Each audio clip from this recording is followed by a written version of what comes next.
ছোট পর্দার জনপ্রিয় অভিনেত্রী রুকায়া জাহান চমক। নিজের অভিনয় দক্ষতা দিয়ে অল্প সময়ের মধ্যে দর্শকদের মনে জায়গা করে নিয়েছেন তিনি। সম্প্রতি এক অনুষ্ঠানের সংবাদ সম্মেলনে তিনি জানিয়েছেন যে আমি যেখানে যাই ওটাই চমক। সংবাদ সম্মেলনে চমক বলেন, আমার লাইফটাই তো চমক, এভরিডে ইজ চমক, চমক ইজ উইথ মি, আমি যেখানে যাই ওটাই চমক। চমককে এমন কোনো ফিল্ডে দেখা যেতে পারে যে ফিল্ডে চমকটাকে এক্সপ্লোর করে নাই। কাজের কথা উল্লেখ করে তিনি বলেন, আমি আমার জীবনের অনেক ওয়ে এক্সপ্লোর করছি অ্যাকচুয়ালি।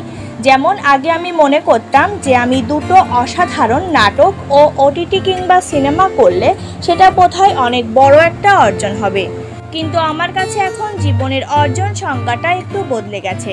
চমকের কথায় আমার কাছে মনে হয় আমি দুটো বড় কাজ করলে আলটিমেটলি মানে আর্টিস্ট হিসেবে আমাকে অনেক বড় জায়গায় নিয়ে যাচ্ছে, কিন্তু আলটিমেটলি আমি সোসাইটিকে কি মেসেজ দিচ্ছি, যা মানুষের জন্য মানুষের কি উপকারটা হচ্ছে। অভিনেত্রীর ভাষ্যে, যে কাজ কোনো অর্থ তৈরি করে না, মানুষের জীবনে বড় পরিবর্তন আনে না, সেই কাজে আসলে আমি আর যুক্ত হতে চাই না। আমি বুঝে না বুঝে অনেক কাজ করে ফেলেছি, সো আমি এখন ওই কাজগুলোই পছন্দ করছি যেগুলো মানুষের আমাদের সোসাইটিতে একটা ভিন্নতা নিয়ে আসতে পারে।